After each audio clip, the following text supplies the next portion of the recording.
están listos para cambiar su mente, están listos para llenar ese shotcito de alegría, de energía y de muchas ganas de seguir adelante, porque como todos necesitamos una dosis de motivación e inspiración todos los días. Y bueno, espero yo poder cumplir esa función en ese shotcito que se toman todos los días. Y bueno, por supuesto, esto no sería posible sin mis invitados. Y el día de hoy tengo una invitada de primer nivel. Es una mujer maravillosa, es una mujer, no sé si es más hermosa, como siempre digo, como no sé si es más hermosa por dentro o por fuera, pero la verdad es que es una mujer admirable, que tiene muchas cosas que compartir, que ha hecho un gran papel como mamá, como esposa, como ser humano, como figura pública, como empresaria, como muchas cosas que ella ha sido. Y bueno, ahora escribió este libro que me encantó, que me hizo llegar ahí a Grupo Fórmula, se llama Cómoda en mi piel. Y bueno, ya vieron quién es. Ella es Raquel Besudo, mi querida y admirada Raquel Besudo, hermosa. ¿Cómo estás? Bienvenida. Estoy feliz eh, de estar con ustedes, contigo en lo especial, Luz. Eres como tu nombre, una luz, y estoy feliz de poder compartir esto que es mi bebé, que realmente no es fácil desnudarte y empezar a hablar de quién eres y cómo es que lograste ser quien eres, porque yo, como te puedo decir, tampoco me lo creo, no sé cómo he llegado a lo que soy, pero la vida te va dando esas oportunidades y hay que tomarlas, y hasta la fecha no entiendo mi fortaleza y mi resiliencia, y yo sí creo que tiene mucho que ver como que las mujeres tenemos un papel muy importante en este existir. 100%, mi hermosa. Y bueno, vamos a llegar por allá, pero vamos por partes. Es un libro Sí. en donde hablas, por supuesto, desde tu infancia. Y yo podría pensar, ¿no? Una mujer que lo ha tenido todo, que ciertamente ha sido muy afortunada, ¿qué podría estar mal en su vida? ¿No? Y eso lo vamos a tocar en algún momento.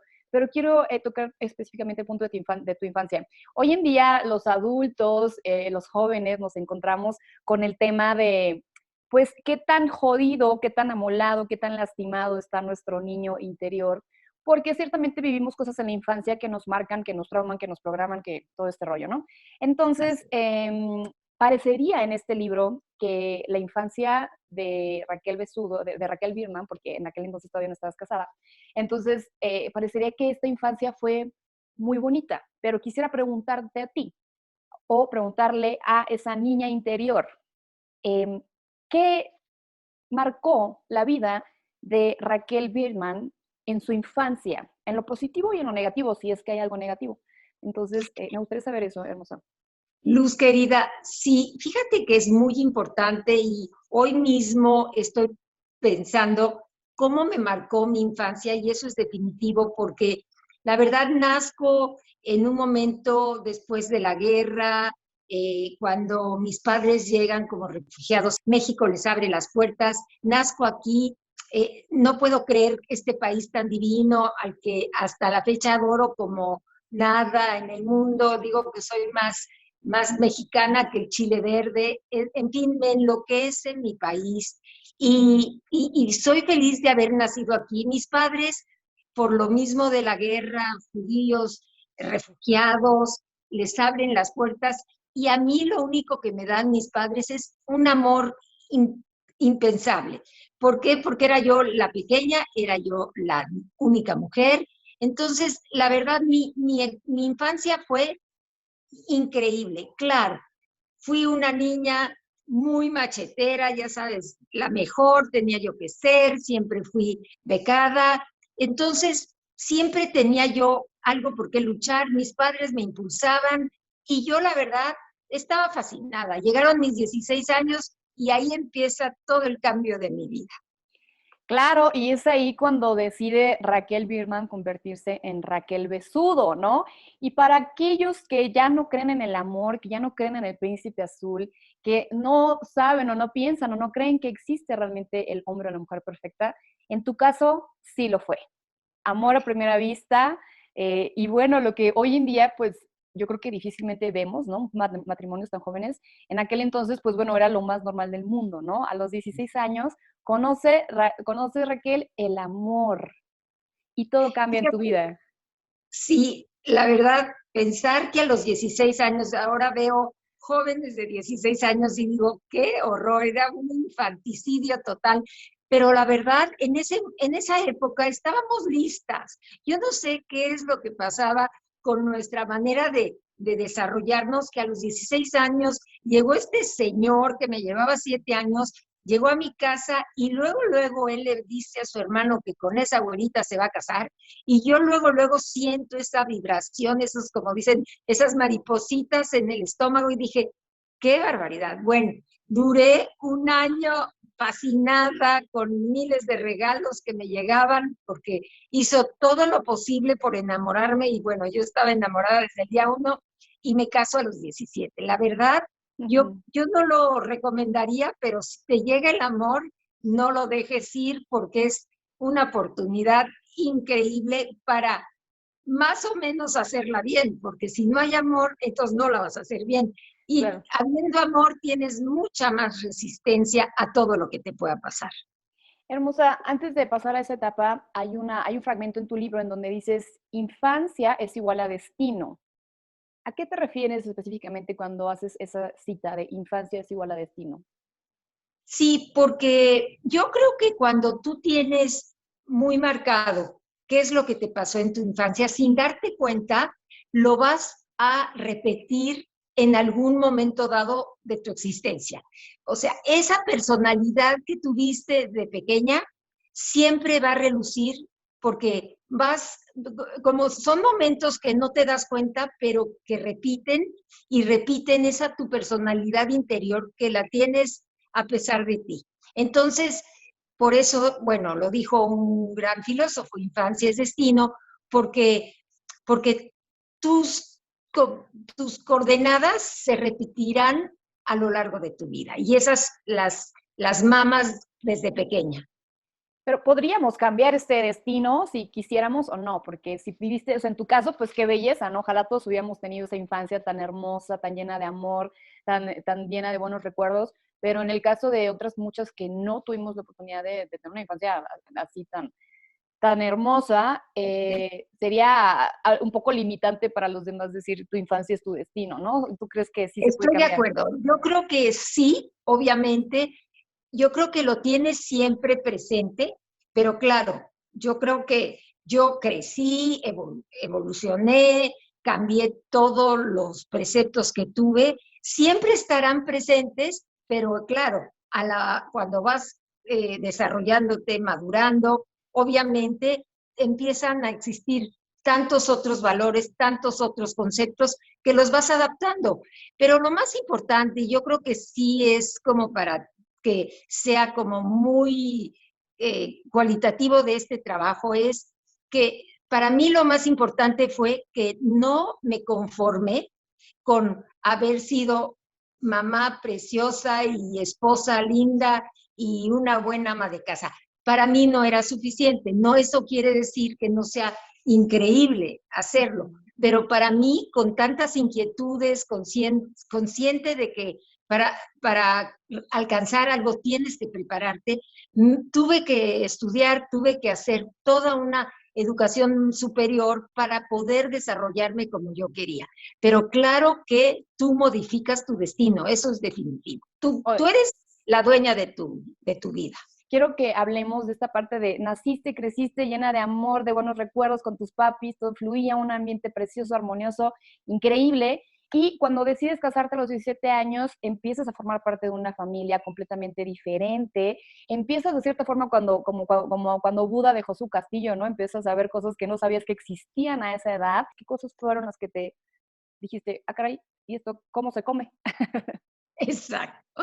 No, desde todo. La verdad, yo venía de una familia integrada, clase media, muy lindos, como te comento y tú lo leíste, amantes, amables, todo lo mejor. Y entro a una familia totalmente diferente y hago conciencia hoy día que yo crecí dentro de la familia de Sudo porque la Birman duró 16 años y todos los demás años ya soy de Sudo y empiezo a entender y a comprender una familia que yo no tenía idea que existía, un padre que era un ejemplo de solidez y de así se hacen las cosas y esto es como se hace todo y su amor no era tan sublime como yo me imaginaba que todos los padres eran y eso todo creo que es parte de esta madurez que fui logrando, entendiendo que mi vida era un pedacito en el mundo cuando el mundo es mucho más complejo y me tuve que adaptar.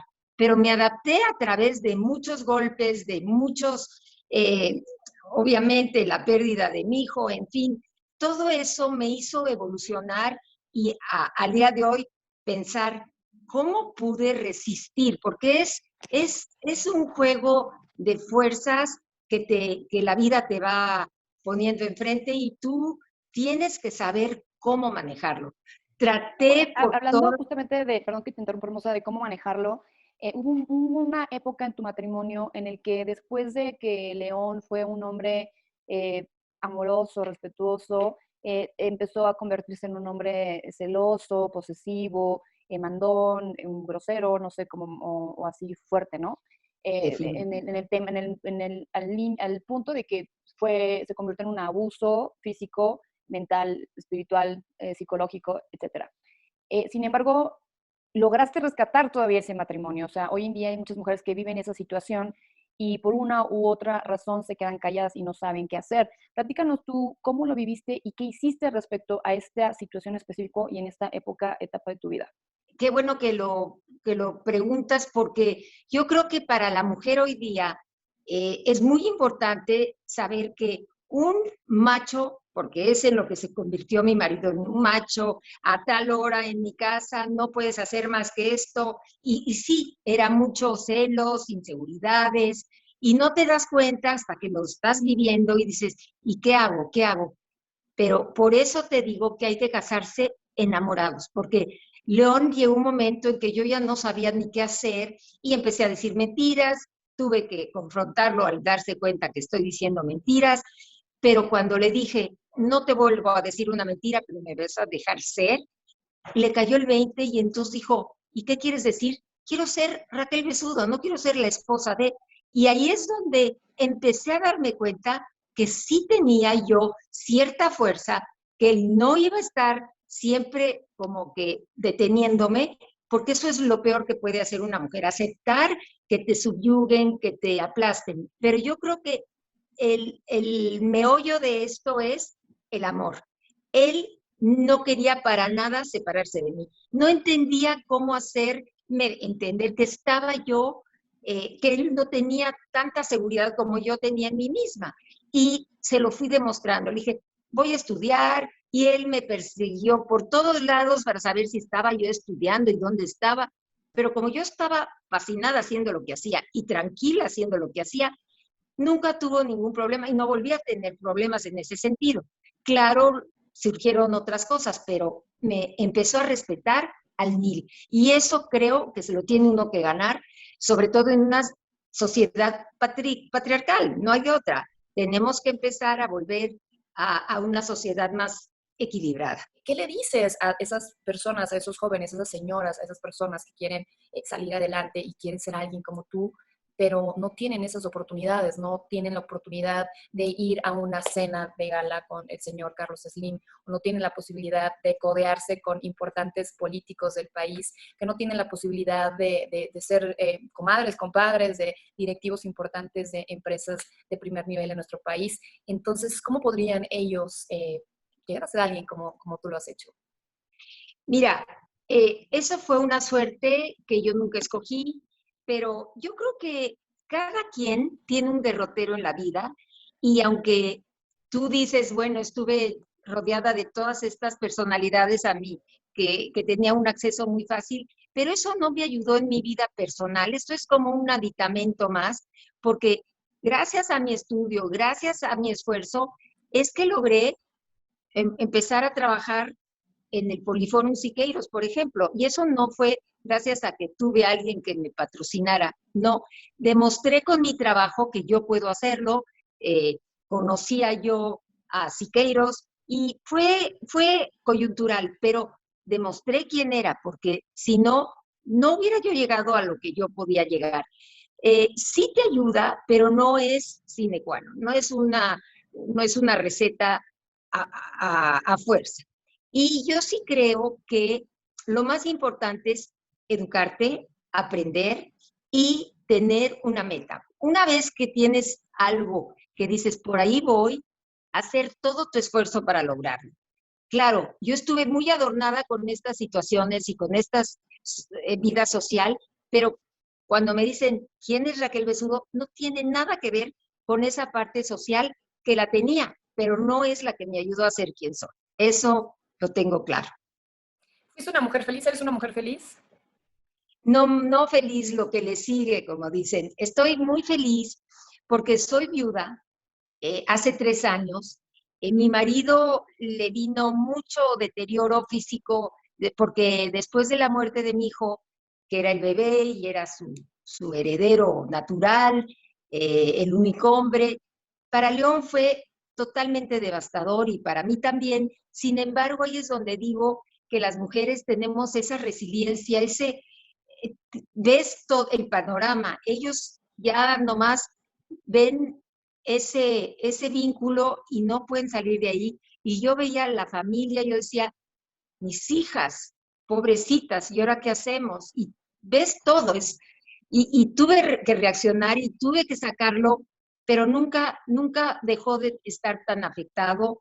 Y 40 años después duró todavía, pero nunca fue el mismo hombre. Siempre estuvo como herido de muerte. Y eso hizo que estuviera enfermo, y ya los últimos 5 años estuvieron verdaderamente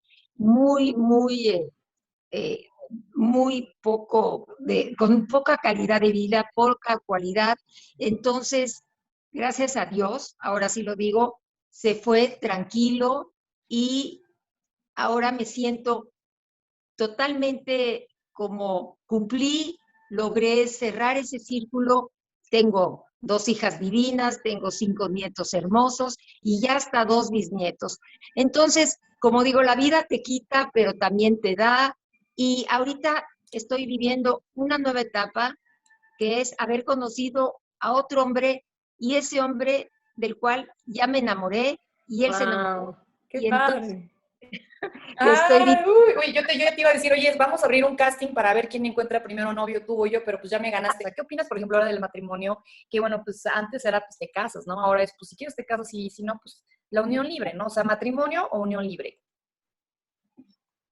Yo abogo por el matrimonio, pero entiendo perfectamente hoy día que la unión libre tiene sus ventajas, porque si realmente tú quieres a tu pareja, vas a durar toda la vida, no necesitas el sello ni la parte oficial, pero siempre un matrimonio, por lo menos en mi concepción, es como que lograste algo más, es una etapa más, es como recibirte en la escuela, es como cerrar para alguien de mi edad. Ya yo siento que es demasiada libertad, demasiado. Ay, Okay. pero es Vas por el cuestión. matrimonio, ¿no? Yo abogo por el Por el matrimonio. matrimonio, Bueno. no importa que sea solo civil, ¿Qué es más importante, inteligencia emocional o inteligencia intelectual? ambas. La inteligencia emocional es importantísima porque yo creo que la mujer tiene eso mucho más alerta que el hombre, pero la inteligencia intelectual es la que te va a ayudar a dar ese gran paso. Dar para recibir. ¿Tienes que dar para recibir? Definitivo tienes que dar para recibir, pero sin pensar que lo estás dando para recibir. Automáticamente te va a llegar. ¿Qué le dirías a esa gente que no sabe dar? Sabes que te tiene que nacer, y es algo que me nace toda la vida. Lo aprendí desde con la compañera María Esther. Yo estaba todavía jovencita, mis hijitos chiquitos, y ella me enseñó cómo daba y daba y daba, y entendí que si no das, no te elevas, y es una manera de elevarte. Ujú. Hay una frase que me encanta, que también siempre la comparto y concuerdo contigo, y es aventarte al abismo y a lo desconocido, ¿no? ¿Qué opinas respecto a ello? La gente tiene miedo, Bueno, la gente tiene miedo a, no, yo soy de las primeras. Fíjate que ya van 2 veces que en Acapulco me subo al éxtasis, que es esa manera de pasar de una montaña a la otra, y a esta edad soy feliz haciéndolo, y la sensación de qué arriesgada, me enloquece. O sea, yo sí creo que yo tengo un temperamento que no muchas tenemos. ¿Tú crees que título es igual a éxito? Sí y no. El título te va a dar cierto nivel, pero ahora tienes que ejecutar, porque tener un título y no ejercerlo, muchas veces el título no dice mucho a menos que lo demuestres. Yo sí creo que es muy importante un título, pero lo más importante es cómo manejas tu vida para realizar algo fuera de ser. ¿Las enfermedades son resultado de las emociones mal manejadas? No necesariamente como la pandemia que estamos empezando a terminar, porque hay cosas que no las puedes tú controlar, pero yo sí creo que enfermedades propias de tu personalidad sí la puedes manejar. Tú puedes hacer que no te pasen cosas porque muchas veces tú las atraes. ¿Existe el destino? Ay, sí, yo no sé si es destino o es, yo digo que conmigo hoy día es diosidencia porque fue un coincidir como esa preciosa música y melodía, porque yo creo que hay cosas que no te imaginas y te suceden. Y tú andas buscando y buscando y nunca pasan. Entonces hay momentos en que dices, wow, te sorprende. La vida, la existencia es una maravilla, el existir mismo es una bendición. Dicen que para ser millonario, para ser rico, tienes que pensar como piensan los ricos, tienes que pensar como piensan los millonarios. Quiero preguntarte, algún momento de los más críticos que pudiste vivir en tu vida, económicamente hablando, y qué tipo de mentalidad te sacó adelante.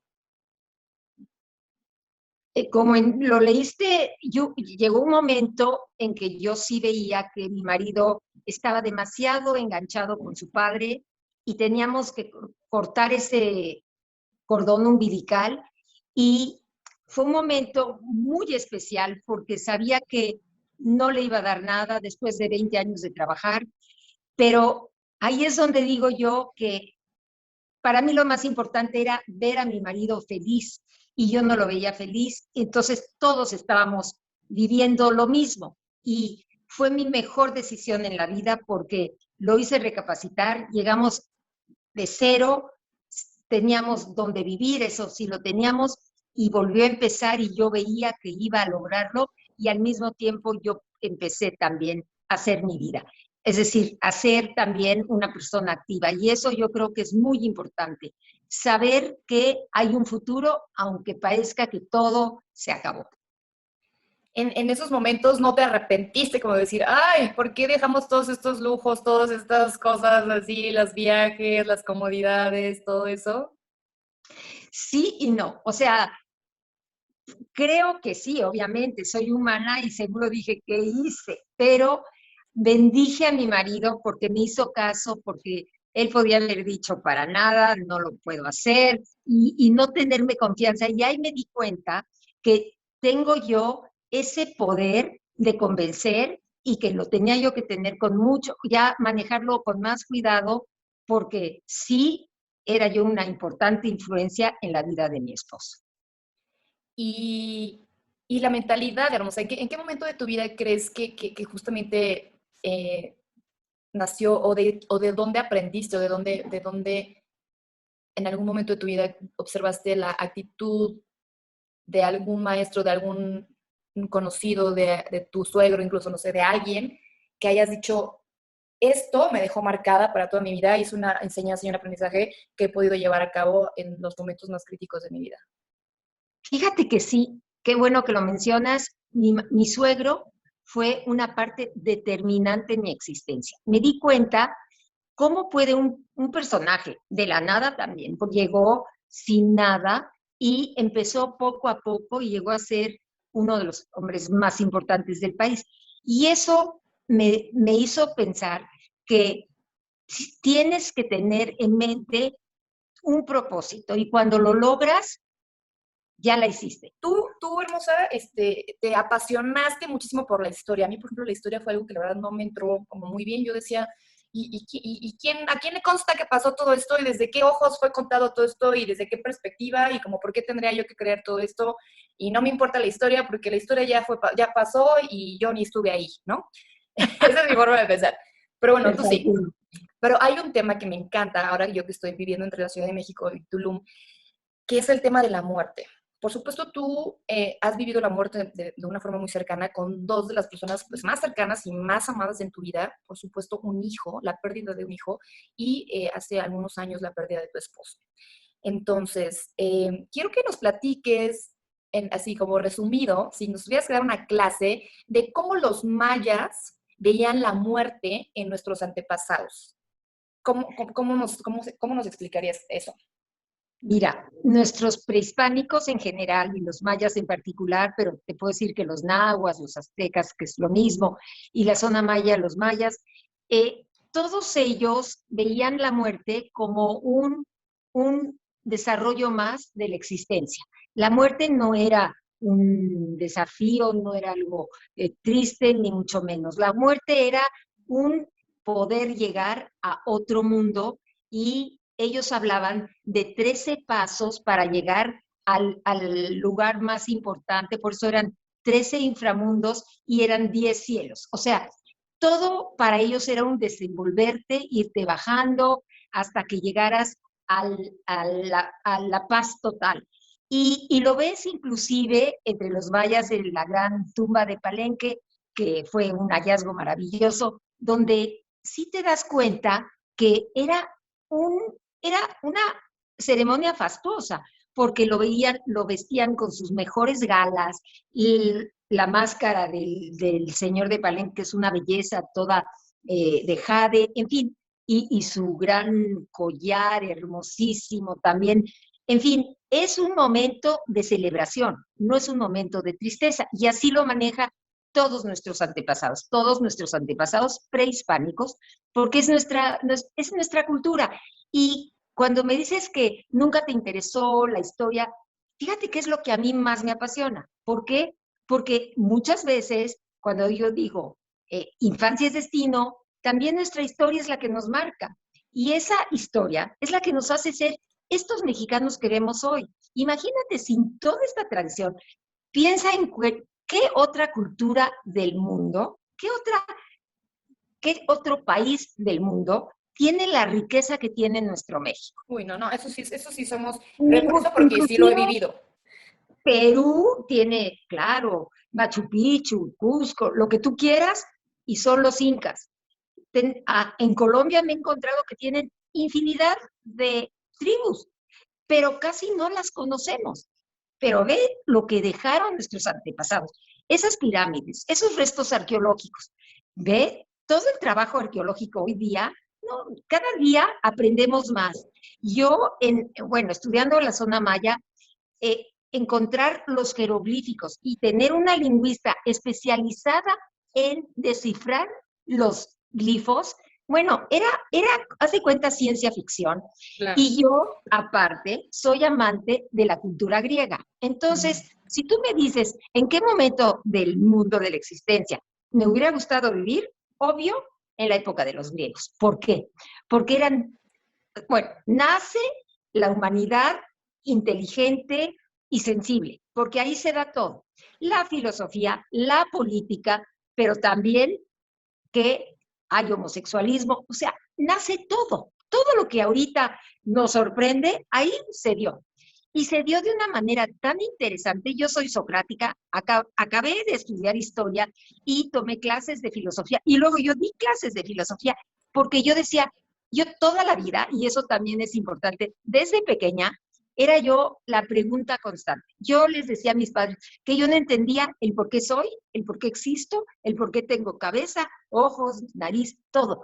Nada aceptaba yo como válido. Entonces, qué bueno que me puse a estudiar, porque entonces empecé a entender que lo único importante es preguntar y que nada es constante y que todo cambia. Y por eso llega un momento en que ya que tienes esa sabiduría, claro, no me siento sabia, pero ya que tienes todos esos conocimientos, entonces estás preparado para, de lo que pase, sacarle el mejor provecho, bueno y malo. Si tú fueras la secretaria de Educación y estuviera en tus manos proponer algún cambio en el sistema educativo, ¿cuáles serían las materias base que pondrías para todos los alumnos en educación primaria, secundaria, que es cuando nos tenemos que ir ahí formando, ¿no? Sí, mira, matemáticas, pues ni modo, tienes que aprender a sumar y a restar. Luego, Matemáticas. civismo, Sí. entender que el mundo es respeto a ciertas leyes, que tenemos que seguir siendo muy respetuosos de una constitución que desde que funciona, funciona. Y yo creo que eso es lo que tenemos que aprender de los países que sí les funciona porque tienen muy claro. Después, geografía. Muy importante entender todo, dónde estás viviendo y cuál es este mundo que te tocó vivir. Ah, obviamente historia, porque necesitamos saber quién eres, de dónde vienes y cuántos más habitantes hay en el mundo. Y filosofía, claro, según el grado, pero entender las relaciones humanas. Y yo creo que hasta ahí. Quizá moral, ética, porque ética es muy Inteligencia importante para emocional, mira, que es súper importante. Ahorita si no estás fortalecido también. La emocionalmente, inteligencia emocional, claro, básica, porque es no todo básica. es acá, sino que No. el Sabe conocer tus corazón, estados de ánimo y por qué a veces estás triste, por qué a veces estás contento, por qué pasan cosas inesperadas y que tengas esa fortaleza el, de, sí, que tengas esa fortaleza de decir la resiliencia, ¿no? La resiliencia es parte de una inteligencia emocional y demás. Pero bueno, pues ya, Raque para secretaria de Educación. Hermosa, qué placer. Mil gracias por regalarnos este tiempo de ay, tu no vida, eres lo de tu hermosa máximo. vida. No, gracias a ti. Les recomiendo este libro, de verdad. Les puedo decir que yo me he inclinado mucho más al tema de los audiolibros por cuestión práctica. Sin embargo, por algo, yo no sé por qué, pero por algo yo agarré este libro. Estaba aquí sentada el sábado, lo agarré, lo empecé a ojear y dije, bueno, a ver, y algo me atrapó y lo terminé. El domingo te escribí, te dije, hermosa, podemos hacer una entrevista. Y bueno, de verdad, nuevamente y al aire, te agradezco muchísimo y te externo todo mi admiración, todo mi respeto y todo ese amor que siento por ti como una mujer hermosa y chingona, como que eres. Y pues bueno, también agradecerte por formar parte de mi vida y ahora de mi proyecto de vida que es Cambiando Mentes.